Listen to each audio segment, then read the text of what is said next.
saatnya kami merenungkan firman-Mu. Mohon pimpinan Roh Kudus dalam hati kami masing-masing untuk menerima kebenaran-Mu. Pakailah hamba-Mu yang tidak berguna Tuhan untuk menyampaikan firman-Mu, agar iman kami dibangkitkan, mengingatkan kami kembali betapa besarnya kasih-Mu kepada kami dan kepada dunia.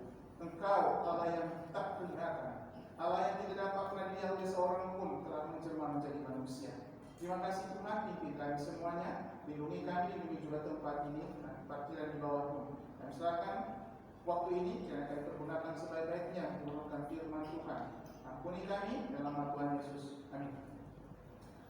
Saudara dikasihi Tuhan, malam ini saya ingin mengajak kita untuk merenungkan nas tadi dengan judul Inkarnasi Sang Raja, Inkarnasi Sang Raja, Inkarnasi Penjelmaan.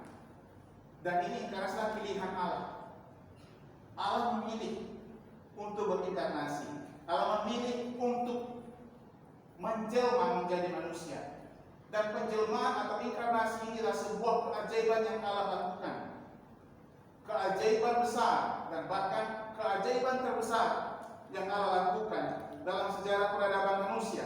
Allah memilih untuk melakukannya, untuk menyatakan kebesaran kuasanya, untuk menyatakan kebesaran kemuliaannya, dan demi keselamatan dunia, orang-orang di dunia yang masih berdosa. Saudara dikasihi Tuhan, dalam Alkitab begitu banyak keajaiban dan mukjizat yang Allah lakukan, dan banyak di antaranya yang dilakukan berulang-ulang. Misalnya, membangkitkan atau menghidupkan orang yang sudah mati.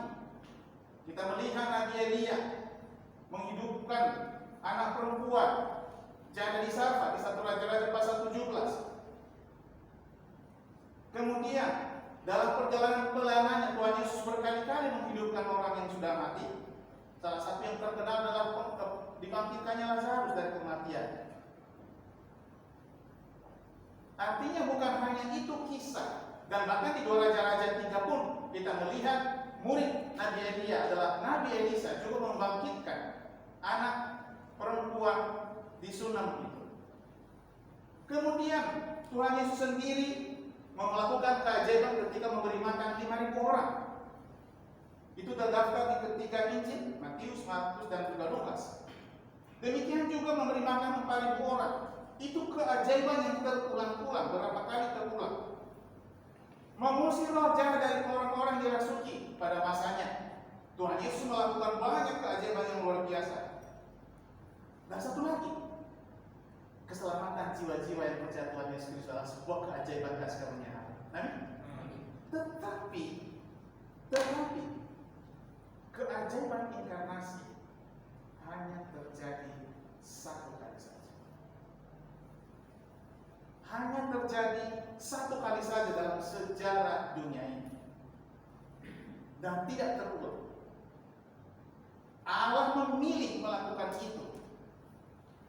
Inkarnasi dalam satu pribadi, kelahiran satu pribadi, Yesus yang disebut orang Nazaret, Yesus yang disebut Raja orang Yahudi, Yesus yang disebut Juru Selamat dunia, Yesus yang disebut Raja segala raja. Sudah dikasih Tuhan malam ini, dalam judul ini saya ingin mengajak kita untuk merenungkan 3 poin penting dalam hal inkarnasi Sang Raja. Yang pertama, pengaturan inkarnasi. Jadi semua pilihan Allah itu diatur sendiri oleh Allah. Allah yang mengaturnya. Kita hanya kadang terkagum dan terkejut melihat apa yang telah diatur oleh Allah. Nanti perhatikan as kita kembali. Pengaturan ini seperti semacam dalam orkestra, pegelaran orkestra yang telah dipersiapkan sebegitu rupa dengan masing-masing bagian dalam satu ruangan tertentu, dan dibuatlah sebuah pagelaran yang begitu indah dan harmonis. Demikianlah Allah mengatur semua inkarnasinya sendiri, yaitu dengan mengutus anaknya yang tunggal, Tuhan Yesus Kristus. Semua bagian yang Allah atur bekerja bersama-sama secara harmonis, sama seperti dalam orkestra yang bekerja bersama-sama secara harmonis dan menghasilkan sebuah seni yang sangat indah, baik untuk didengarkan maupun untuk dilihat oleh mata, untuk dinikmati oleh jiwa maupun menggugah emosi juga yang terjadi dalam hal inkarnasi. Lalu bagaimana inkarnasi itu diatur? Mulai dari nubuatan Allah. Allah bernubuat. Dalam Kejadian pasal 3 Allah bernubuat. Di kitab pertama dalam Alkitab Allah bernubuat. Jika mau membukanya, mari saya akan membaca bagi saudara Kejadian pasal 3, 14 dan 15. Kejadian 3, 14 dan 15. Lalu berfirmanlah Tuhan Allah kepada ulat itu, karena engkau berbuat demikian, terkutuklah engkau di antara segala ternak dan di antara segala binatang hutan.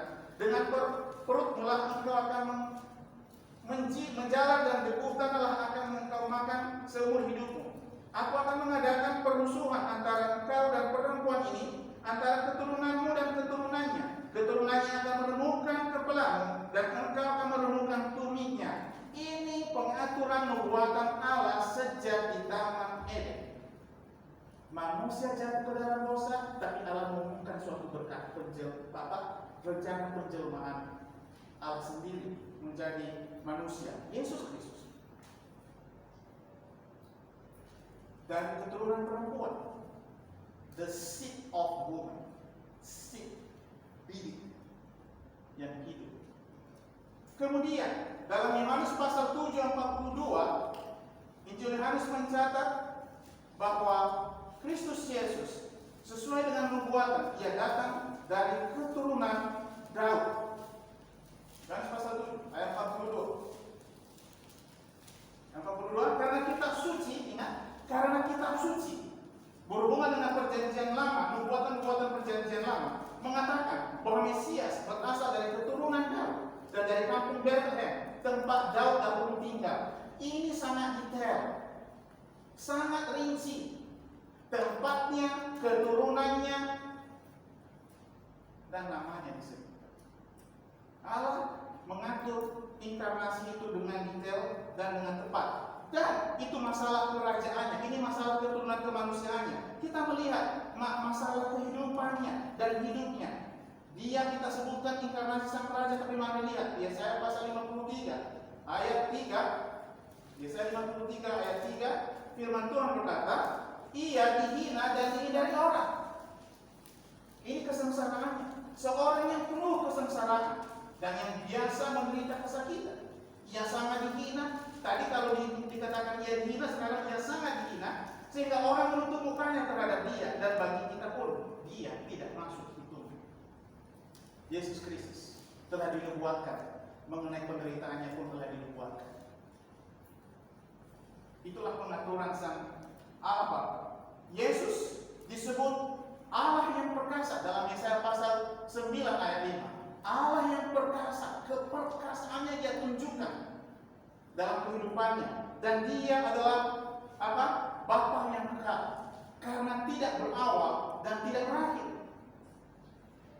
Allah mengatur semua inkarnasi itu dengan tepat. Tuhan Yesus dalam Yeremia pasal 23, mari kita melihat Yeremia 23. Saya ingin mengajak kita membaca ayat ini. Mari kita baca bersama-sama. Yeremia 23 ayat 5 dan 6. Yeremia 23 ayat 5 dan 6. Jika sudah menemukannya kita baca, kalau berkenan. 1, 2, mulai. Sesungguhnya waktunya akan datang, demikianlah firman Tuhan, bahwa aku akan menumbuhkan tunas adil bagi kau. Ia akan memerintah sebagai raja yang bijaksana, dan akan melakukan keadilan dan kebenaran di negeri. Dalam zaman ini dan akan dibebaskan, dan Israel akan hidup dengan tentram, dan inilah namanya yang diberikan orang kepadanya. Tuhan, lihat di situ, Tuhan keadilan kita. Tahukah kita bahwa di dunia ini seadil-adilnya lembaga peradilan di dunia ini tidak ada seadil Tuhan Yesus. Amin. Tidak ada seadil Tuhan Yesus. Makanya namanya gelarnya disebutkan Tuhan keadilan. Tuhan keadilan kita. Luar biasa kita betapa bersyukurnya sekarang ini Tuhan Yesus menjadi pengantara bagi kita kepada Allah. Mulai dari nubuatan Allah, kemudian itu Allah sendiri. Kita melihat proklamasi para pemerintah. Pemerintah dunia pun dipakai Allah. Untuk apa? Menyadarkan manusia bahwa Allah punya rencana akan dunia ini. Bukan manusia yang mengatur, tapi Allah yang mengatur. Allah yang punya kendali, bukan manusia. Kalau sekarang ini kita melihat seperti seolah-olah dunia ini tidak adil, memang demikianlah adanya. Sebab dunia sedang berada di bawah kuasa sejarah. Atas izin Allah, bagi orang percaya sebagai kesempatan untuk menguji iman. Bagi orang yang tidak percaya adalah waktunya bagi mereka untuk melakukan sesuka hatinya. Saudara kita sering menyebutkan Jenderal Titus yang menghancurkan Yerusalem pada tahun 70, tapi seabad sebelumnya, yaitu tahun 63 sebelum Masehi, Kekaisaran Romawi memiliki seorang jenderal yang bernama Pompei mencaplok Yerusalem menjadi bagian dari Kekaisaran Romawi. Dan seluruh bagian Syria, kalau saudara melihat map itulah sebabnya dinasti kita tadi katanya bagian Syria pun menjadi bagian dari Kekaisaran Romawi. Itu semua Allah atur. Kemudian, kalau nas kita tadi mengatakan bahwa Kaisar Agustus adalah kaisar yang pertama berkuasa di wilayah Mediterania, termasuk Israel pada masa itu. Dan nas kita tadi berkata bahwa waktu itu Kaisar Agustus mengeluarkan perintah. Jadi saudara dikasih Tuhan, Allah memakai semua itu karena sensus pertama itu dilakukan oleh Kaisar Agustus. Semua dalam kehendak Allah. Semua dalam kehendak Allah. Mengapa harus demikian? Karena memang Allah punya rencana yang luar biasa. Intinya, Allah menggerakkan hati para pemerintah, hati para penguasa, hati para raja untuk membawa Yusuf dan Maria ke Bethlehem. Sementara Maria sedang mengandung tua waktu itu. Allah yang menggerakkan. Ingat saudara, ketika Yehuda dikeluarkan dari perbudakan di Babel itu sampai pada zaman Kores, Allah sendiri berkata bahwa Kores adalah pembantu. Allah memilih Kores untuk membebaskan bangsa Israel dari perbudakan kembali ke tanah mereka. Allah pula yang memilih Nebukadnezar sebagai alatnya untuk mendisiplin bangsa Israel yang tidak taat kepada Allah. Dan Allah memilih semua apa yang Dia mau. Hati raja-raja, bahkan hati Nebukadnezar pun Allah pegang. Itulah sebabnya di Amsal pasal 21 ayat 1 firman Tuhan berkata, hati raja seperti batang air di dalam tangan Tuhan. Dialirkannya kemana dia pergi, dialirkannya kemana dia ingini. Hati raja, hati Kaisar Agustus, hati Quirinius, hati Nebukadnezar, hati Kores dipegang oleh Allah bagaikan batang air, dan Allah mengalirkannya kemanapun Ia ingin. Dan di sini Allah mengalirkan hati Kaisar Agustus untuk memerintahkan pendaftaran sensus kependudukan di bawah kekaisaran dengan tujuan agar Yusuf dan Maria dapat ikut pergi ke Bethlehem mendaftarkan diri dari mana mereka berasal. Saudara dikasihi Tuhan, betapa luar biasanya Allah mengatur semua itu. Tidak masuk di akal secara kemanusiaan, tapi demikianlah Allah melakukan kehendaknya. Demikianlah Allah melakukan segala rencananya. Tidak mudah bagi Maria mengandung tua itu, tidak mudah untuk berpergian. Tetapi tetap kehendak Allah harus terjadi. Ketepatan dalam pembimbingan. Yusuf dan Maria berasal dari keturunan Raja Daud. Saya sudah melihat membuat gambarnya di situ. Ya, dari Raja Daud, apa bahasa Inggris ya? Baik Yusuf maupun Maria dari keturunan Raja Daud. Yusuf dari garis keturunan Salomo. Dua-duanya anak Daud dari Ibu Bathsheba. Kalau Maria dari anak Nathan. Nathan adalah kakak dari Salomo. Kalau saudara membaca 1 Tawarik pasal 3 ayat 5, 2 Samuel pasal 5 ayat 14, dua-duanya berasal dari Daud. Kalau saudara membaca 1 Tawarik 3 ayat 5, di situ Bathsheba adalah ibu Bathsheba, ibu dari Salomo dan Nathan. Jadi satu dari keturunan raja, satu dari keturunan Yesus secara kemanusiaan. Nathan. Jadi Maria dan Yusuf berasal dari keturunan Raja Daud. Dua-duanya. Maka Yesus punya hak yang paling berhak malah untuk mewarisi tahta Daud. Itulah sebabnya di Alkitab sendiri dikatakan Yesus anak Daud, merujuk pada kerajaan. Keduanya tiba di Bethlehem ketika Maria akan melahirkan Yesus. Di Bethlehem lagi, di mana Daud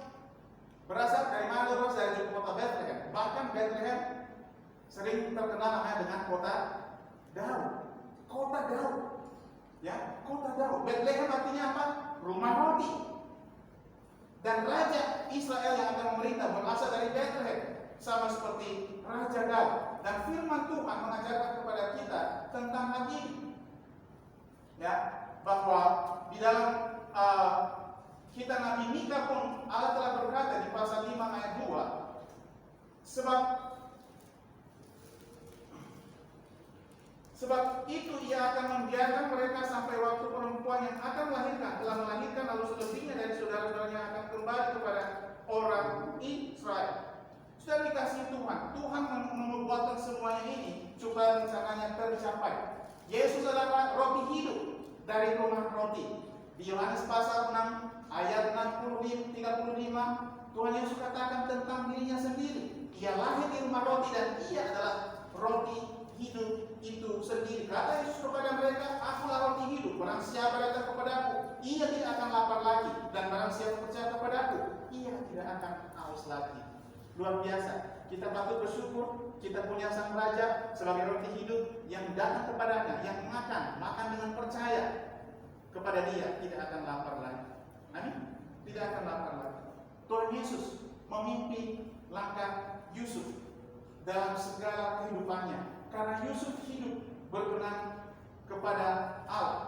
Dalam Amsal pasal Mazmur 37 ayat 23, firman Tuhan memberikan pengajaran kepada kita bahwa Tuhan mengatur langkah setiap orang yang berkenan kepadanya.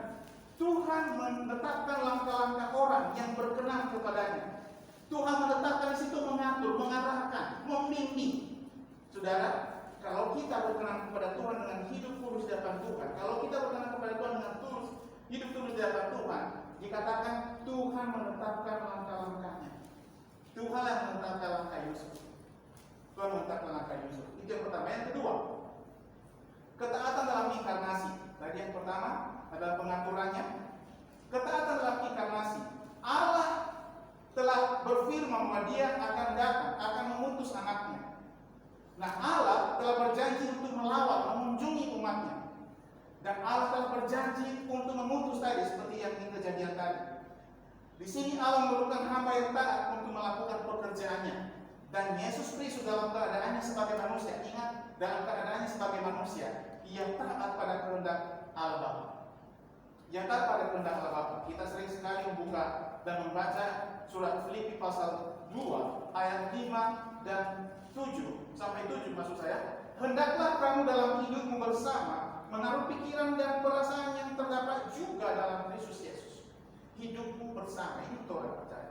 Yang walaupun dalam rupa Allah tidak menganggap kesetaraan dengan Allah itu sebagai milik yang harus dipertahankan, melainkan telah mengosongkan dirinya sendiri dan mengambil rupa seorang hamba dan menjadi sama dengan manusia. Ketaatan Yesus Kristus dalam keadaannya sebagai manusia, Ia mengosongkan diri dan mengambil rupa seorang hamba dan menjadi sama dengan manusia. Kalau saudara membaca pencobaan Tuhan Yesus di pasal 4 Injil Yohanes, pasal 4 Injil Lukas, itu Dia dicobai dari sisi kemanusiaan. Itulah kita belajar dari sana ketaatan Tuhan Yesus dan ketepatan Tuhan Yesus dalam menggunakan senjata rohani kita, itu firman Allah. Firman Allah. Yesus sebagai anak Allah taat kepada kehendak Allah Bapa. Yesus sebagai anak manusia taat kepada Allah.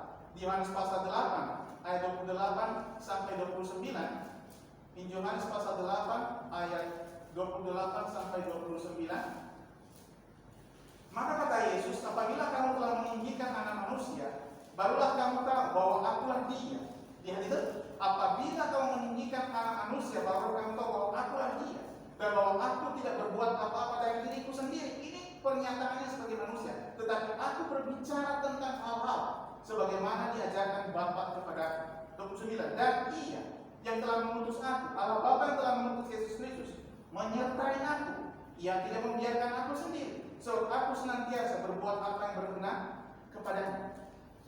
Selalu menyertai Tuhan Yesus Kristus, kecuali ketika Ia menanggung dosa kita. Itulah sebabnya Dia berseru apa? Eli, Eli, lama sabar. Allahku, Allahku, mengapa engkau meninggalkan aku? Disitulah saatnya, detik-detiknya Allah Bapa memberikan Tuhan Yesus untuk menanggung dosa manusia. Dia taat sampai mati. Yesus sebagai juru selamat dunia taat kepada Dia yang memutusnya. Injil Yohanes pasal 3, pasal 3, 14 dan 15. Injil Yohanes pasal 3, 14 dan 15. Dan sama seperti Musa meninggikan ular di padang gurun, demikian juga Anak Manusia harus ditinggikan, supaya setiap orang percaya kepadanya beroleh hidup yang kekal. Dengan adanya ayat ini mengingatkan kita tentang kisah bangsa Israel ketika mereka bersumur-sumur terhadap Musa melawan Allah, dan mereka dipagut ulat demam, dan Allah menyuruh Musa untuk membuat ulat tembaga, simbol nubuatan dari Yesus Kristus yang akan ditinggikan di sana. Makna peninggian di ayat ini adalah penyaliban Kristus. Makna peninggian. Ya, jadi dia sudah dikasih Tuhan, juru selamat dunia taat kepada Dia yang mengutus Dia. Kemudian pasal 12 Injil Yohanes, Yesus Kristus taat sampai mati. Ya, Yohanes 12 ayat 32 dan 33. Saya akan membaca ini bagi saudara. Dan apabila aku ditinggikan dari bumi, aku akan menarik semua orang datang kepadaku. Ini dikatakannya untuk menyatakan bagaimana caranya Dia akan mati, ditinggikan di bumi, disalib. Dia akan menarik orang, Dia bangkit kembali, Dia tidak takut kepada maut. Ingat, tubuhnya tidak takut kepada kebinasaan. Itu bedanya dengan kematian yang lain. Ya, itu beda dengan kematian yang lain. Lazarus sudah berbagus, tapi Tuhan Yesus tidak. Filipi pasal 2 ayat 8 dikatakan,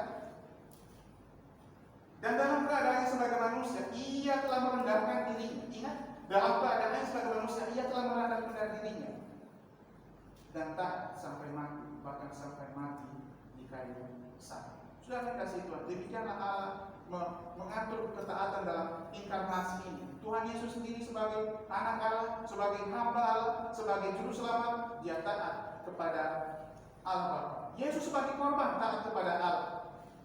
Dia adalah korban yang sempurna untuk dosa-dosa kita. Ibrani pasal 10, Ibrani pasal 10 ayat 5. Saya akan baca dari 5. Karena itu ketika Ia masuk ke dunia, ingat, ketika Ia masuk ke dunia, inilah penjelmaan, inilah inkarnasi itu. Ia berkata, korban dan persembahan tidak engkau kehendaki, tetapi engkau telah menyediakan tubuh bagiku.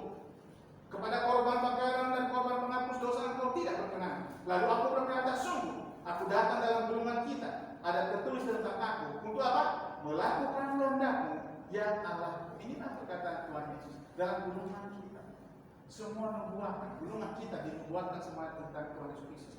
Makanya inti dari Alkitab adalah Tuhan Yesus Kristus. Dan ayat 12 dikatakan, tetapi Ia setelah mempersembahkan hanya satu korban saja karena dosa, Ia duduk untuk selama-lamanya di sebelah kanan Allah. Luar biasa saudara. Sekarang Tuhan Yesus duduk di sebelah kanan Allah karena telah selesai mengerjakan tugas penyelamatan bagi dunia ini.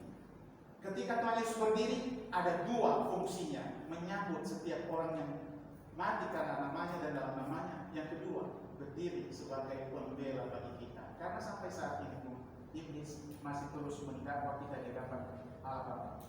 Ketaatan Tuhan Yesus. Kemudian ketaatan seorang perawan suci, yaitu Maria sendiri. Maria, kalau lihat Yesaya pasal 7 ayat 14, Maria sendiri telah dinubuatkan dari perjanjian lama oleh Nabi Yesaya di pasal 7 ayat 14 kitab Yesaya. Saya membacanya bagi kita. Sebab itu Tuhan sendirilah yang akan memberi kepadamu suatu tanda. Sesungguhnya seorang perempuan muda di sini terjemahan dari virgin, perawan, mengandung dan ia akan melahirkan seorang anak laki-laki, dan ia akan menamakan dia apa? Immanuel. Tuhan beserta kita. Betapa indahnya Tuhan beserta kita, ya. Betapa indahnya. Manusia yang penuh dengan dosa, Tuhan datang. Maria mengandung secara ajaib. Ya, kalau kita lihat kembali ke Injil Lukas tadi, dia secara ajaib mengandungnya. Tidak ada pernah perempuan mengandung seperti pengalaman Maria. Ya, pengalaman Maria. Karena di dalam ayat 31, ya, pasal 1 ayat 12, sesungguhnya engkau akan mengandung dan akan melahirkan seorang anak laki-laki dan hendaklah engkau menamai dia Yesus. Maria tahu, sebagai perempuan yang sudah dewasa, tahu apa artinya mengandung, tahu bagaimana seorang perempuan mengandung. Tetapi ketika ia dalam keadaan sendiri, belum bersuami, baru sebatas pertunangan, dan diberitahukan bahwa dia akan mengandung, Maria bertanya, bagaimana hal itu terjadi? Layak dan wajar dia bertanya. Ya, jadi ayat 34 yang katakan, kata Maria kepada malaikat itu, bagaimana hal itu mungkin terjadi?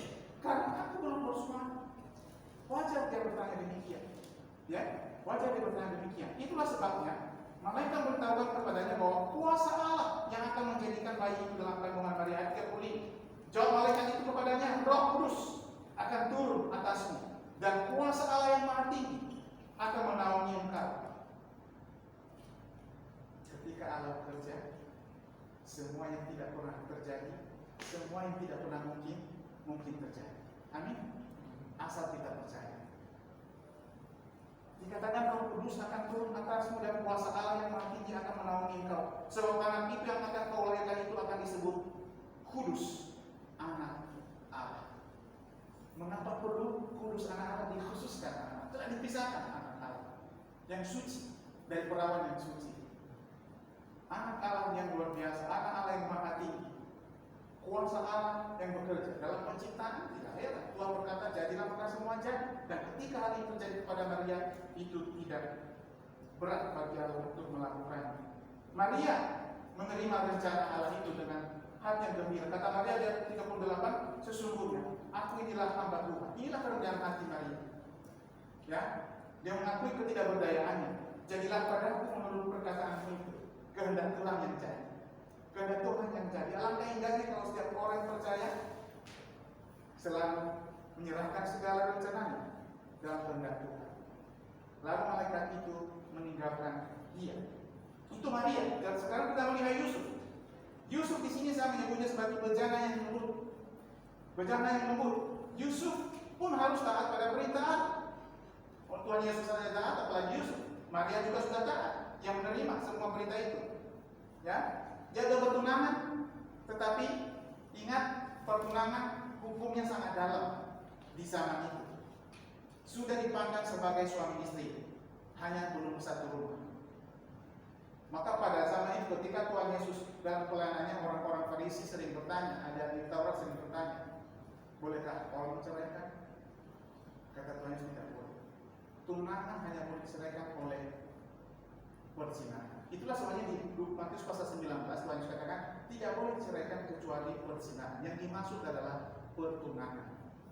Dan soal pertunangan, ya, tidak boleh diceraikan oleh manusia. Pertunangan dalam budaya kita lebih dalam. Ya, hanya dosa perzinahan yang dapat membatalkan pertunangan itu. Perceraian pada masa pertunangan harus dengan jalur hukum, yaitu surat cerai. Itu pun ketika mereka bertanya kepada dia, mengapa harus demikian? Mengapa harus sama mengizinkan? Katanya karena kekerasan tinggi. Kehendak Allah bukan demikian. Ya, nah, jadi sini kita melihat Yusuf kelembutan hatinya. Bahkan di Matius pasal 1 kita lihat bahwa Yusuf dalam kelembutan hatinya diam-diam ingin memutuskan hubungan pertunangan mereka dan tidak ingin mempermalukan Maria. Walaupun sesungguhnya secara kemanusiaan, kalau melihat nilai seorang laki-laki, Yusuf itu berhak dan sangat mudah untuk memblokir berita itu dan mempermalukan Maria, mengutarakan kekecewaannya sebagai laki-laki, menganggap diri tidak dihargai. Tetapi kalau ini kehendak Allah, Yusuf pun menerimanya. Lihat ayat 18. Kelahiran Yesus Kristus adalah sebagai berikut. Pada waktu Matius pasal 1, pada waktu Maria ibunya bertunangan dengan Yusuf, ternyata dia mengandung. Bagaimana kalau kita bilang pertunangan ternyata dia mengandung? Gimana sih laki-laki? Pasti tidak tenang. Ya, dari Roh Kudus sebelum mereka hidup sebagai suami istri. Karena Yusuf suaminya seorang yang tulus hati, ingat itu, dia seorang tulus hati dan tidak mau mencemarkan nama istrinya di muka umum. Dia bermaksud menceraikannya dengan diam-diam.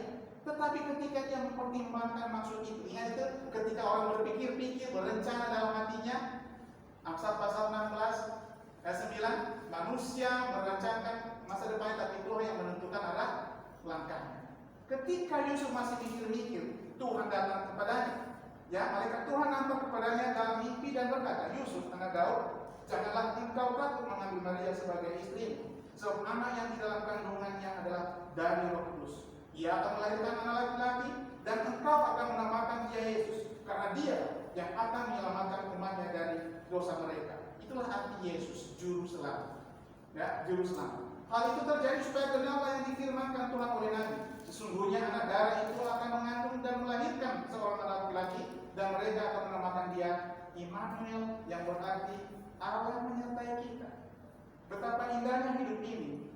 Kita orang berdosa, Allah turun untuk menyertai kita, datang untuk mencari kita. Sesudah bangun dari tidurnya, Yusuf berbuat seperti yang diperintahkan malaikat Tuhan itu kepadanya.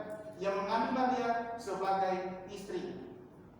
Ingat tadi Maria di ayat 38 pasal 1 Lukas tadi, Maria pun menerima, jadilah kehendakmu yang jadi. Di sini Yusuf dari tidurnya, dia taat, dua-duanya taat. Yesus taat, Maria taat, Yusuf taat. Apakah kita taat pada kehendak Allah?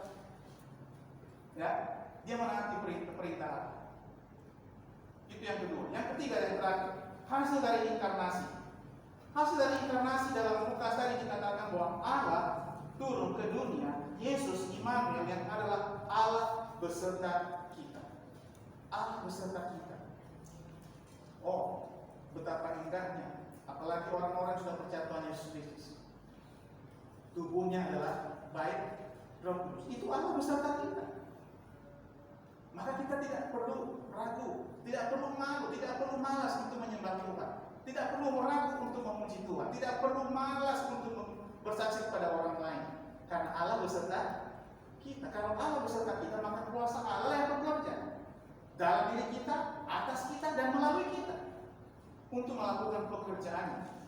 Firman Allah yang hidup menjadi manusia. Kalau Yohanes pasal 1 ayat 14 itu, firman Tuhan memberikan informasi kepada kita yang ayat 1 dikatakan pada mulanya adalah firman itu bersama-sama dengan Allah, dan firman itu adalah Allah. Ayat 14, firman itu telah menjadi manusia dan diam di antara kita, dan kita telah melihat kemuliaan, yaitu kemuliaan yang diberikan kepadanya sebagai anak tunggal Bapa, penuh kasih karunia dan kebenaran. Yesus Kristus luar biasa hidup sebagai manusia.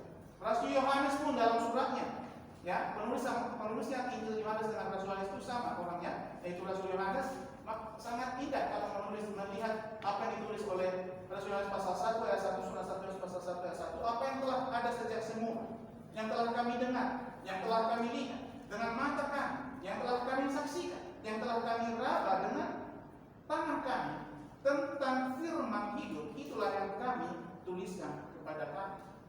Rasul Yohanes adalah saksinya sendiri bagaimana Allah yang telah menjelma menjadi manusia. Hasilnya, jadi hasil inkarnasi itu Allah turun ke dunia ini. Tuhan Yesus Kristus bersama-sama dengan manusia. Ia menjadi sama seperti manusia. Kalau nanti saudara baca Ibrani pasal 10 itu sangat indah. Ia menjadi sama seperti mereka, kita. Kecuali satu hal, tanpa dosa. Dalam kelemahan kita pun dia merasakan. Itulah hasil dari inkarnasi. Ia datang untuk melakukan kehendak Allah Bapa. Ia datang untuk membawa kita kepada Allah dengan cara mengorbankan diri. Ia datang untuk menyelamatkan, mencari dan menyelamatkan yang hilang, asal mereka mau percaya. Itu hasil dari inkarnasi yang pertama. Hasil yang kedua adalah pembebasan kekal.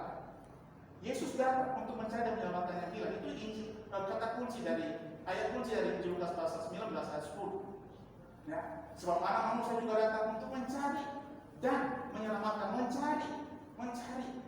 Ya, ia mencari karena kasihnya, ia mencari karena ia peduli, ia mencari karena kehendak dari kekal Allah Bapa, mencari manusia. Mengapa perlu dicari? Karena pada mulanya manusia diciptakan tanpa dosa, tetapi oleh karena ketidaktaatan manusia terhilang dari hadapan Allah, putus hubungan dengan Allah. Maka Allah berjanji untuk mencari. Yesus datang untuk mencari dan menyelamatkan yang hilang.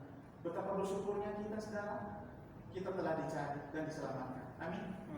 Sekarang tugas kita mencari dan menyelamatkan mereka yang masih terhidup. Siapapun di antara saudara kita, di antara teman kita. Allah mengutus anaknya untuk menyelamatkan dunia ini. Yohanes pasal 3 ayat 17. Yohanes 3 ayat 17. Sebab Allah mengutus anaknya ke dalam dunia bukan untuk menghakimi dunia, bukan. Itu pemutusan pertama, nanti akan menghakiminya. Melainkan untuk menyelamatkannya oleh Dia. Di Tuhan Yesus telah datang untuk menyelamatkannya, menyelamatkan dunia ini. Dan dunia adalah kita di dalam dunia ini. Itulah yang dimaksud. Tuhan Yesus akan menyelamatkan umatnya dari dosa mereka, seperti Matius pasal 1 tadi. Ini mengarah pada bangsa Israel. Ya, mengarah pada bangsa Israel. Allah telah menjanjikan hidup kekal sebelum dunia dijanjikan. Kalau Titus pasal 1 ayat 2, sebelum dunia dijanjikan, Allah telah menjanjikan itu, dan hidup itu ada di dalam anaknya. 1 Yohanes pasal 5. Ya, dan inilah kesaksian itu. Allah telah menurunkan hidup kepada kita, dan hidup itu ada di dalam anaknya. 1 Yohanes pasal 5 11 ayat 12. Barang siapa memiliki anak, yang memiliki hidup. Barang siapa tidak memiliki anak, ia tidak memiliki hidup. Semuanya itu dituliskan kepada kamu, supaya kamu yang percaya, itulah dia tadi, kepada nama anak Allah, tahu bahwa kamu memiliki hidup yang kekal. 1 Yohanes pasal 5 11 sampai 13. Sampai 13. Titus pasal 1 ayat 2. Saya akan membaca ayat 1 dan 2. Dari Paulus, hamba Allah dan Rasul Yesus Kristus, untuk memelihara iman orang-orang yang maaf dan pengetahuan akan kebenaran seperti yang nampak dalam ibadah kita, dan merasakan penerapan akan hidup yang kekal yang sebelum permulaan zaman sudah dijanjikan oleh Allah yang tidak berdusta. Wah, luar biasa. Makna inkarnasi, Allah berjanji untuk mengaruniakan hidup yang kekal sebelum dunia dijanji. Amin. Betapa indahnya dan betapa bersyukurnya kita diberikan hidup yang kekal. Dan tahukah kita, salah satu hasil terbesar inkarnasi bahwa Tuhan Yesus tidak pernah menolak yang mau datang kepada. Injil Yohanes pasal 6 ayat 37 mengatakan itu. Ya, Injil Yohanes pasal 6 ayat 37. Luar biasa, kalau Tuhan Yesus tidak berinkarnasi, tidak ada ayat ini. Ya, Yohanes pasal 6 ayat 37, firman Tuhan berkata, semua yang diberikan Bapa kepadaku akan datang kepadaku, dan barang siapa datang kepadaku, ia tidak akan dibuang. Yang datang kepadanya dengan iman percaya tidak akan dibuang. Perempuan Syrophoenisia tidak dibuang. Perempuan yang sudah melacurkan diri dengan segala jenis kotoran tidak dibuang. Semua diselamatkan Tuhan. Saulus yang mengatakan aku yang paling berdosa tidak dibuang, diselamatkan. Semua yang datang kepada Tuhan Yesus tidak pernah dibuang. Maka mari kita evaluasi diri kita. Yang sudah percaya pun tidak akan pernah ditolak, asalkan kita tetap hidup dalam iman. Itulah sebabnya kalau saudara membaca pelan-pelan 1 Yohanes pasal 5 ayat 13, kata percaya diulang 2 kali. Ya, kata percaya, frase percaya dalam anak Allah diulang 2 kali dalam King James. Percaya yang pertama adalah percaya untuk hidup kekal. Percaya yang kedua adalah hidup oleh iman dalam hidup sehari-hari. Itu mengacu kepada orang-orang yang sudah selamat. Kita yang sudah selamat, kita perlu hidup oleh iman, karena Tuhan pun tidak akan menolak kita. Sudah dikasih Tuhan akhirnya dari renungan kita, Allah tidak menciptakan dan mengirim vaksin untuk menyembuhkan satu penyakit dalam periode waktu tertentu, seperti yang kita alami setahun terakhir. Tahun 2002-2003 ada SARS yang juga melumpuhkan ekonomi dunia. 6 tahun setelah itu ada flu burung, flu babi. Dan kini periode setahun ini entah kapan akan selesai, kita tidak tahu. Tapi Allah tidak mengirim vaksin untuk penyakit itu. Tapi Allah memberikan obat kemenangan bagi jiwa, yang memberikan, yang mengalir dari dalam diri kita sampai pada hidup yang kekal. Yohanes pasal 3:16 katakan apa? Karena begitu besar kasih Allah akan dunia ini, Ia telah mengaruniakan, mengirim, mengutus anak yang tunggal, supaya setiap orang percaya kepadanya tidak binasa. Tubuh ini bisa binasa karena corona. Tubuh ini bisa binasa karena apapun. Karena memang Ibrani pasal 9 sudah mengatakan demikian, semua orang akan mati, kecuali yang nanti masih hidup ketika Tuhan Yesus datang. Supaya setiap orang yang percaya kepada tidak binasa, melainkan apa? Beroleh hidup yang kekal. Beroleh hidup yang kekal. Luar biasa sudah dikasih Tuhan. Ia menawarkan hidup yang kekal. Dan Yohanes pasal 10 ayat 10, mari kita membacanya bersama-sama. Kita menutupnya dengan ayat ini. Dan 10 ayat 10. Kita bacanya kalau sudah menemukan mukanya. Ayat 10, yang 10 1 2 mulai. Mencuri hanya untuk mencuri dan membunuh dan membinasakan. Aku datang supaya mereka mempunyai hidup dan mempunyainya dalam segala. Ini kelimpahan. Aku datang. Tuhan menjelma, Tuhan berinkarnasi. Allah yang tidak nampak itu berinkarnasi supaya mereka mempunyai hidup. Mereka yang mana yang percaya, ini untuk kita. Dan mereka mempunyai dalam kelimpahan kehidupan rohani, bukan kehidupan jasmania. Karena hidup ini adalah hidup untuk Allah. Hidup ini adalah hidup yang akan dipertanggungjawabkan kepada Allah secara rohani. Tuhan telah berinkarnasi. Tuhan Yesus sudah tidak ada lagi di palungan. Tuhan Yesus sudah tidak ada di kuburan. Tuhan Yesus sudah tidak ada di salib lagi. Sekarang Tuhan Yesus ada di surga, menyediakan tempat bagi kita, duduk di sebelah kanan takhta Allah Bapa, berdiri sebagai pembela kita dan berdoa syafaat bagi kita. Kini tugas kita telah disampaikan oleh Dia, sementara kita menantikan Dia. Maukah kita berbagi hidup kepada orang lain? Maukah kita membagikan kabar gembira ini? Bukan sekedar bersenang-senang di zaman di periode Natal ini, tapi bagaimana kita terus bersaksi bahwa Sang Raja telah berinkarnasi dengan satu tujuan, supaya setiap orang yang percaya kepadanya beroleh hidup yang kekal. Kepada orang yang percaya, supaya memiliki hidup yang berkelimpahan dengan kedekatan hubungannya kepada Tuhan setiap hari. Mari saudara dikasihi Tuhan, mengingatkan kita kembali tentang inkarnasi Allah dan juga membuat kita bersukacita di dalam Dia dan bersukacita melakukan kehendak dalam hidup kita, baik secara pribadi, keluarga maupun jemaat. Tuhan berkati kita berdoa. Terima kasih Tuhan atas malam ini yang telah menurunkan firman-Mu, kiranya Kau memimpin kami seluruhnya dan Kau memberikan kami hikmat untuk merenungkan firman-Mu setiap hari. Terima kasih Tuhan Yesus telah menjelma menjadi manusia bagi kami untuk keselamatan kami. Kami serahkan kiranya kuduskan firman dalam hati kami dan apapun yang tidak berkenan Tuhan. Kami serahkan jemaat bertemu pagi. Terima kasih hari ini semua ibadah kami berjalan dengan lancar dari pagi yang melimpah Tuhan yang dimuliakan kiranya. Demikian juga malam ini dan hari-hari selanjutnya. Sementara kami menantikan Tuhan Yesus Kristus hendak menjemput jemaat-Mu, kiranya kami sibuk untuk melakukan kehendak Tuhan. Mampukan kami untuk memuliakan Engkau saja. Kami berdoa dan ucap syukur dalam nama Tuhan Yesus.